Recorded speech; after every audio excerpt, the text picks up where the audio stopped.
আর দেখো নতুন দুটো নিজের জন্য চুড়িদার বানিয়েছি, সেটা ভাবলাম তোমাদের সাথে শেয়ার করি। এটাকে কিছু হচ্ছে কি সুন্দর বানিয়েছে, কেমন লাগছে তোমরাই জানিও। অনেক ঘুরতে পুরো মাথা খারাপ করে দিয়েছে এই যে এই যে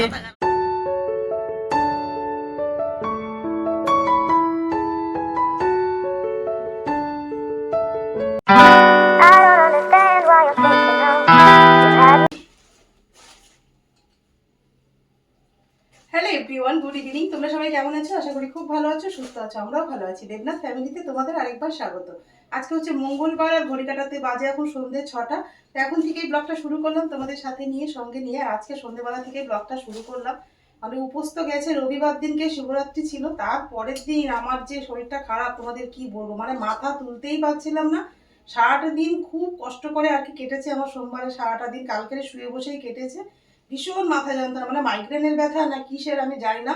উপোস করলে তার পরের দিনকে আমার কিন্তু এই যন্ত্রণাটা ভোগ করতে হয়। তোমাদের কার কার আছে বা নেই, ভগবান করুক যাতে কারোর না হয় এই ব্যথা। আমার না মানে কি বলবো, মানে কোনো রকম ইচ্ছা করে না তো, মানে খুব কষ্ট হয়, মানে খুব কষ্ট হয়। মাথা মানে তুলতে পারি না, নিচু হতে পারি না, মানে মাথার ভেতরে দপদপ করে যন্ত্রণাটা, মানে গ্যাসের জন্য না কিসের জন্য সত্যি বলতে পারবো না। ভগবান করুক কারণ না হোক। যদি তোমাদের কারোর এরকম সমস্যা আছে বা নেই, আমাকে কিন্তু কমেন্ট করে একটু জানিও, তাহলে আমার একটু সুবিধা হবে, তাহলে যে কেন এরকম ব্যথাটা হয়। উপোসের পরের দিনেই কিন্তু এই ব্যথাটা হয়, নাইলে কিন্তু এই ব্যথাটা হয় না। যাই নজন সারাদিন না খায় থাকার জন্য হয়তো হতে পারে, সেটা তো আমি বলতেই পারছি না। মাঝে মাঝে আমি এটা মানে নোটিস করেছি, উপোস করার পরেই এটা হয় আমার। যদি মানে কিছু পেটে পড়ে, উপোস করি তখন খুব ভালো থাকি, মানে না খেয়ে থাকি। যখন কিছু খাই তারপরেই আমার কিন্তু এটা শুরু হয়ে যায়, জানো তো। কালকে সারাটা দিন খুব কষ্ট করে কেটেছে, ওই জন্য কালকে কোনো রকম ব্লগ করা হয়নি। শর্ট শর্ট করে তোমাদের সাথে অনেক কিছুই শেয়ার করেছি, মানে যতটুকু পুজোর কিছু। আর আজকে তো ব্লগটা আপলোড করলাম। তা চলো এখন সন্ধ্যাবেলা রেডি হবো, তাই জন্য ভালো এখান থেকে ব্লগটা শুরু করি। আর এক জায়গায় যাবো, যাদবপুরে যাবো একটু। তা কেন যাবো তোমাদের সাথে একটু পরে বলছি, তার জন্য রেডি হতে চলে এসেছি। আর দেখো নতুন দুটো নিজের জন্য চুড়িদার বানিয়েছি, সেটা ভাবলাম তোমাদের সাথে শেয়ার করি। এটা কিন্তু বানানো, হ্যাঁ, তালদি থেকে বানিয়ে নিয়ে এসেছি। মনা জামাই ষষ্ঠীতে আমি বলেছিলাম আমাকে শাড়ি দিবি না, চুড়িদারের পিস দিতে, তাই সুতির একটা পিস কিনে দিয়েছে আমাকে। তো এই দিয়ে আমি দুটো চুড়িদার বানিয়েছি, মানে একটা চুড়িদার প্যান্ট আছে, চুড়িদার আছে। প্যান্ট বানাইনি, কারণ প্যান্ট এখন আর কেউ পরে না অত। ওই দুটো বানিয়েছি, প্যান্টটা দিয়েও একটা বানিয়েছি আর চুড়িদারের পিস দিয়ে তো চুড়িদার বানিয়েছি। এটা ওড়না, তোমাদের ওড়নাটা দেখাই। আর দুটোই পরে তোমাদেরকে দেখাচ্ছি কিরকম ফিটিংস হয়েছে না হয়েছে। এই যে ওড়নাটা দেখো কত সুন্দর, অনেকটা বড়, জানো তো। মনাকে দিতে গেছিলাম তখন নিয়ে এসছি এটা। তা আজকে একটা পরে যাব, যে জায়গায় যাব তা সেখানে একটু নতুন নতুন পরে গেলে বেশ ভালো লাগবে। শাড়ি পরে যেতাম কিন্তু ভালো লাগছে না শাড়ি পরতে। এই দেখো এই একটা, এটা কিন্তু চুড়িদারের পিসটা, এটা দিয়ে আমি একটা বানিয়েছি। এই যে এরকম পেছনে এরকম গদি দেওয়া আছে। আর এটা কিন্তু প্যান্ট ছিল, প্যান্টটা দিয়েও আমি একটা বানিয়েছি। এই যে চলো কাজ দিয়ে দেখাই। এদিকে তোমাদেরকে দেখাই ডিজাইনটা কিরকম বানিয়েছি। এই যে লালটার ডিজাইনটা এরকম বানিয়েছি। এটা না গ্লাস হাতা বানিয়েছি, জানো তো। আর ওটা একটু 3/4 হাতা মতন বানিয়েছি। হলুদটা পরবো না, এখন লালটাই পরে নিচ্ছি।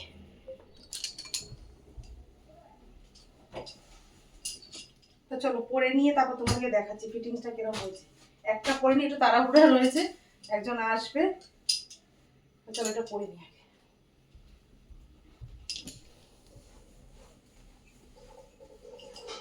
এই দেখো চুড়িদারটা তো আমার, চুড়িদারটা কিন্তু আমার দেখো একদম ফিটিংস হয়েছে, কি সুন্দর বানিয়েছে। কেমন লাগছে তোমরাই জানিও। তা চলো রেডি হয়ে নিয়েছি, এবার যাব কোথায় তোমাদেরকে একটু বলি। তো চলো ওখানে গিয়েই বলি কেমন লাগছে, জানিও কেমন। নিচে নিচে এটা দেখো, ভালো লাগছে না?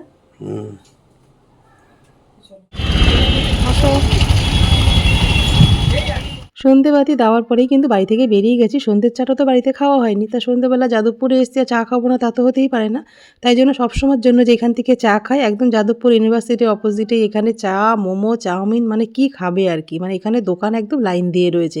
আর যখনই আসি এখান থেকে রাতের খাবারটাও নিয়ে যাই আর তোমার চাটাও খেয়ে যাই। কিন্তু আজকে তো রাতের খাবার নেবো না, আজকে তো ভোগের প্রসাদ নেবো, যার জন্য একটা বছর অপেক্ষা করে থাকি জানো তো, রাধা গোবিন্দ মন্দিরে বাৎসরিক পুজো, সেইখানেই কিন্তু ভোগের প্রসাদ নিতে এসছি। তা চলো। আপনি এখানে এসে আমাকে ফোনটা তো করবেন। হায় ভগবান, কোথা থেকে যাচ্ছি আমি। আপনি পিছনে দাঁড়িয়ে আছেন তো আমি তো ওইখানে দাঁড়িয়ে আছি, আমি তো ঠিক জায়গায় দাঁড়িয়ে আছি, এইটাই তো এডবি বাস স্ট্যান্ড। হ্যাঁ। আমি বললাম এইখানটা দাঁড়িয়ে আমাকে ফোন করবেন। আমি আবার ওইখানে গেছি, ওইখানে দাঁড়িয়ে ফোন করছি ওইখানে। হ্যাঁ, তো ওখানেই তো ফোন করবেন আমাকে। আপনি তো ঠিক বলতে পারছেন না বলে এতটা ঘুরতে হলো। আমার অনেক ঘুরতে হচ্ছে, পুরো মাথা খারাপ করে দিয়েছে এই যে। এই যে আমার মাথা, সে কোথা থেকে কোথায় চলে। দুজনা ঠিকই হচ্ছে। দেবনাথের দোকানে আসে। তো চলো রাধা গোবিন্দকে নিজেও দর্শন করি আর তোমাদেরকেও দর্শন করাই। মানে খুব বড় করে পুজো হয়। যারা তোমরা যাদবপুরে আশেপাশে থাকো তারা তো তোমরা সবাই জানো, বাৎসরিক পুজোতে প্রচুর লোক কিন্তু এখানে প্রসাদ খেতে আসে। আর আমি তো মতো 4 বছর মতন এখানে প্রসাদ পাচ্ছি গোবিন্দর আশীর্বাদে। মানে যখন তালদি থাকতাম তখন তো সম্ভব হতো না, মাঝে মাঝে দেবনাথবাবু নিয়ে যেত সকালবেলা, কিন্তু অনেক সময় মানে ঠিকঠাক মতন নিয়ে যেতে পারতো না বলে ট্রেনে যেতে আসতো না, ওই জন্য প্রসাদ, সেই জন্য বছরে এই একটা দিন কিন্তু আমি একদম মিস করি না, দেবনাথবাবুর সাথে বিকালবেলা চলে আসি। আর এখান থেকে এইখানে বাড়ি, ওই জন্য আসতে বেশি একটা সমস্যা হয় না আমার। যেটা আগে করতে পারতাম না সেটা গোবিন্দের আশীর্বাদে এখন কিন্তু আমি সেটা করতে পারি। গোবিন্দ দর্শনও করি আর তার সাথে কিন্তু ভোগের প্রসাদও আমি কিন্তু এখানে গ্রহণ করতে পারি। তা দেখো এখানে কিন্তু মা তারা মারও মন্দির রয়েছে এখানটা প্রতিষ্ঠা করা, এই মার পুজোও হয় জানো তো খুব বড় করে। তা চলো প্রসাদটা নিই, তোমাদের সাথে পরে কথা হচ্ছে। দোকানে ঢুকলে এই তো হ্যাঁ তোমার জ্বালা ভিতরে নিয়ে নেবে উঠে নিজের মতো করে। বলো একটু। আমাদের বাজারে রাধা গোবিন্দের বাৎসরিক উৎসব। হ্যাঁ বলো। আমি এসছি প্রসাদ নিতে। রাধা গোবিন্দ বাৎসরিক পুজোয় হ্যাঁ ভোগের যে প্রসাদ, মহাভোগের প্রসাদের থালা করে, তা আমাদের দেয় 2-3টে করে, আমাদের কুপন দেয় সবার দোকানদারদের একটা করে কুপন থাকে। তা কুপনে তুমি 2টো নিতে পারো, 3টে নিতে পারো। তা নিয়ে নিজেরা নষ্ট করে খাওয়া, সবাইকে দিয়ে খেলে ভোগের প্রসাদটা খেতেও ভালো লাগে। তাই দিদিকে ডেকে নিয়েছি যে দিদি একটা প্রসাদ নিয়ে গেলে সবাই একটু মানে অল্প করে খাওয়া যাবে, প্রসাদটা ভাগ করে খেতে ভালো লাগে। আমাদেরও আজকে সেই কালী মন্দিরে যে পূজাটা হয় তো, আজকেও তো সেই প্রসাদ সব জায়গায় সকাল থেকে দেবনাথ যেন, আমি তো আসি না তো এখান থেকে, এখানে রান্নাবান্না থাকে বলে আসতে পারি না, কিন্তু সকালবেলা তোমার বাল্যভোগ যে দেয়, বাটার মিশ্রি, তারপরে চিড়ে দই, এগুলো সব রাধা গোবিন্দ সকাল থেকে হচ্ছে। তো দেবনাথবাবু বসে বসে এখানে প্রসাদ খাচ্ছে, আমার বলে তুমি একটু আসতে পারলে না, আমি রান্নাবান্না ছেড়ে আমি সকাল থেকে এসে বসে থাকতে পারি, নাইলে তো সকাল থেকে প্রসাদ খেয়ে মানে পারা যায় না। একবার এসে দেবনাথবাবুর দোকানে সব ঘুরে ঘুরে দেখাচ্ছি, কোথায় মাছ বাজার, কোথায় সবজি বাজার। দিদি এর আগে আসেননি তো না?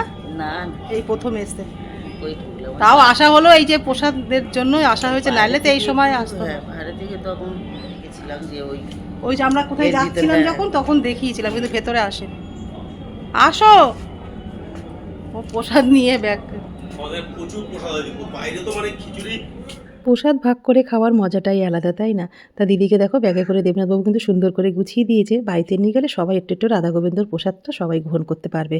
তা চলো বাড়ি গিয়ে কথা হচ্ছে। চুড়িদারের পিসটা দিয়ে চুড়িদার বানানো, ওটা তো প্যান্ট দিয়ে বানানো, কোনটা বেশি ভালো লাগছে আর দুটো কেমন হয়েছে অবশ্যই কমেন্ট করে জানি। আর এখানে কিন্তু এরকম বড় বড় লটকান দিয়েছে, এটা আটকাচ্ছি না, এটা বললাম না থিক ওটার হাতা, আর ওটা হচ্ছে গ্লাস হাতা। ভালো লাগে দেবনাথ পরে, ঝাকাস। নতুন বউ লাগছে। হ্যাঁ চলে এসছি এখন 8টা 20। মেয়ের শাশুড়ি কিন্তু চলে গেছে ট্রেনে করে, 8টার ট্রেন ধরবে, 7:30টার ট্রেন। ওনাকে একটু কষ্ট করে ডেকেছি প্রসাদটা দেওয়ার জন্য, নিয়ে এসছে, এসে প্রসাদটা নিয়ে গেছে। আর এই যে আমাদের জন্য একটা নিয়ে এসছে, আর এক দাদাকে আরেকটা, মানে 3টে করে দেবনাথবাবু কুপন পায়, 3টে করে নেয়, তাই তো দেবনাথবাবু? তাই এত প্রসাদ তো আমরা খেতে পারি না, ছেলে আমি দেবনাথবাবু খেয়ে মানে পারা যায় না, ঠাকুরের ভোগ তো অল্পতেই পেট ভরে যায়। এটা বার করতে হবে, ঘাম দিয়েছে, গরম তো, প্রচুর প্রসাদ থাকে, গরম। এই দেখো কত প্রসাদ, এটা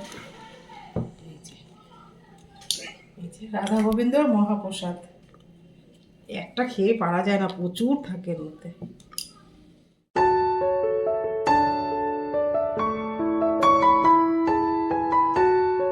এটার মধ্যে থেকে আমার জন্য একটু ফ্রাই মোমো নিয়ে এসেছি, এখন খাবো। আর রাত্রে তো প্রসাদ খাওয়াই হবে আমাদের। 5 পিস দিয়েছে, 6 পিস না 5 পিস করে থাকে। 70 টাকা। চলো এটা টিফিন খেয়ে নিই, কেমন লাগে।